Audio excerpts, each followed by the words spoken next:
আসসালামু আলাইকুম সবাইকে ওয়েলকাম করছি যুবরাজ খান আবির। আশা করি সবাই ভালো আছেন এবং ভালো থাকবেন। এবং একটা বিগ বিগ একটা নিউজ, এবং এটা কিন্তু আমি বারবারই বলছি, আমি কোনো সময় কিন্তু কার্লো আনচেলত্তি টু ব্রাজিল এই ডিল থেকে আমি কখনো হোপলেস হই নাই, কখনো আমি কলাপস এই চিন্তাটা করি নাই। মাঝখানে একটা ঝামেলা হয়েছিল, বাট সেটা রিকভার হবে, আমি কিন্তু বারবার বলছি। এবং এটা কিন্তু ফরচুনেটলি বলেন এটা কখনোই আসলে মিস্টেক হওয়ার সুযোগ ছিল না। তো আমার কাছে বরাবরই এই বিষয়টা ক্লিয়ার ছিল যে কার্লো ব্রাজিলে আসবে, কারণ সিবিএফ প্রেসিডেন্ট যেভাবে মাঠে নামছে কার্লোর জন্য, সো কার্লোকে না সাইরিং করা সে ছাড়বে না হাল। যার কারণে অন্য কোনো কোচ নিয়ে এত এত কথা হয় নাই। ক্লপের মতো কোচ যখন ফ্রি ছিল তাকে নিয়েও আসলে কোনো চিন্তা ভাবনা হয় নাই, জোসে মরিনোর সাথেও কোনো টক করে নাই, কারণ একটাই ফোকাস ছিল কার্লো আনচেলত্তি। তো যাই হোক, রিয়াল মাদ্রিদ থেকে সিবিএফ কে বলা হয়েছে যে সিজন শেষে অর্থাৎ লা লিগার মৌসুম শেষে আহ রিয়াল মাদ্রিদ কার্লোকে ছেড়ে দিবে, অর্থাৎ 25শে মে যেহেতু লা লিগা শেষ হবে এবং 26শে মে কিন্তু অফিসিয়ালি সিগনেচার করে ফেলবে কার্লো রিয়াল মাদ্রিদ থেকে ব্রাজিলে। এবং আপনারা যদি একদম অফিসিয়ালি একটা ভালো অ্যানাউন্সমেন্ট চান, তাহলে 12 তারিখে আপনার একটা ভালো অ্যানাউন্সমেন্ট পাবেন। কারণ হচ্ছে যে 11 তারিখে এল ক্লাসিকো, বার্সেলোনা ঘরের মাঠে রিয়াল মাদ্রিদের ম্যাচ। এবং এই ম্যাচ পরে আমরা কিন্তু একদম ফুল ওপেনলি একটা অফিসিয়াল ধারণা পেয়ে যাবো। এখন কিন্তু অফিসিয়ালি দেওয়া যাচ্ছে না, বা মিডিয়ার অনেক প্রবলেম আছে, মিডিয়া অনেক ঝামেলা তৈরি করে, আপনারা জানেন। তো মিডিয়াই হচ্ছে সবচেয়ে বড় সমস্যা। তা না হলে কিন্তু আরো আগেই অনেক ঢোল তবলা বেজে যেত।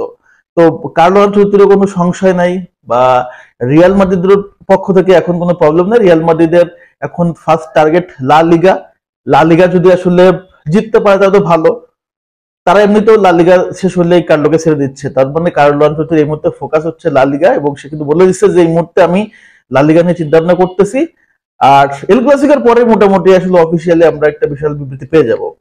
আর সিবিএফ এই বিষয়টা নিশ্চিত হয়ে গেছে যে কার্লো আনচেলত্তি আসতেছে, তারাও কিন্তু এই মুহূর্তে একটু অপেক্ষা করতেছে। তবে রিয়াল মাদ্রিদ কর্তৃপক্ষের এই মুহূর্তে মূল টার্গেট যেহেতু লা লিগা, তারপরে টার্গেটটা হচ্ছে ক্লাব বিশ্বকাপ। সেখানটাতে তারা নতুন কোচ জাবি আলোনসোকে নিয়ে চিন্তা ভাবনা করতেছে।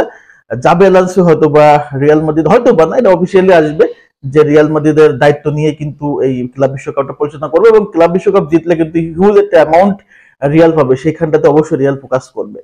তার আগেই এই সিজন শেষে কার্লোর সাথে রিয়াল মাদ্রিদের সম্পূর্ণ ডিল অফিসিয়ালি ক্লোজ হয়ে যাবে। আর তারপর হচ্ছে কার্লো আনচেলত্তি তখন ব্রাজিলে ইজিলি চলে যাবে, কোনো সংশয় থাকবে না, কোনো সমস্যা থাকবে না। এই ডিলটা নিয়ে আসলে অনেক দ্বিধাদ্বন্দ্বে অনেকে আছেন যে আসলে হবে কি হবে না, কোনো কনফিউশন হয় কিনা, নেক্সট আবার কোনো বাধা আছে কিনা। দেখেন, কার্লো আনচেলত্তি ব্রাজিলের ম্যানেজার হচ্ছে, এটা কিন্তু অনেক বড় একটা প্রজেক্ট, ঠিক আছে। এই প্রজেক্ট নিয়ে 2 থেকে 3 বছর ধরে সিবিএফ ট্রাই করতেছে। এবং এটা এডনাল্ডো রদ্রিগেজ পুরো ব্রাজিল মনে করেন যে, এবং পুরো ব্রাজিলের মিডিয়া এবং ব্রাজিলের যারা হচ্ছে বড় বড় ব্যক্তিবর্গ, যারা হচ্ছে আইন কি বলে এটা, পলিটিক্যাল বিষয় কিন্তু অনেক ফাইট দিছে। তারপরে কিন্তু কার্লোকে সে নিয়ে আসতেছে, এই যে একটা চ্যালেঞ্জ। তো এটার মুখে পড়েও কিন্তু সে কখনো কার্লো থেকে সরে আসে নাই। ইটস বিগ স্যালুট বচ এডনাল্ডো রদ্রিগেজ। সো আপনাদের সাথে বিষয়টা একদম ক্লিয়ার করে দিলাম যে কার্লো আনচেলত্তির সাথে রিয়াল মাদ্রিদের লা লিগা পর্যন্তই শেষ।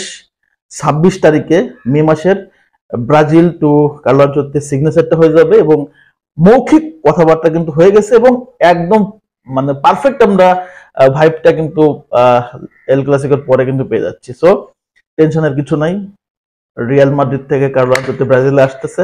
এটা হচ্ছে আমাদের সবচেয়ে বড় স্বস্তি এবং বড় মানে ব্রাজিল ফ্যানদের এটা হচ্ছে অনেক বড় একটা প্রাপ্তি। আপনারা অনেকে মনে করতে পারেন ব্রাজিলের মতো দলে কার্লো কি এমন জিনিস।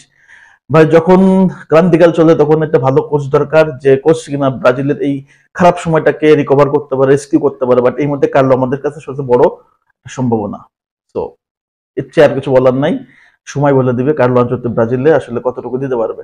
তো লেটস সি, ভক্তদের ওয়েট শেষ পর্যন্ত পারফেক্টলি আসলে ক্লোজ হবে। এবং আমি বলছিলাম যে এই জায়গাটায় কখনো আমি সরে আসি নাই এবং আসবো না।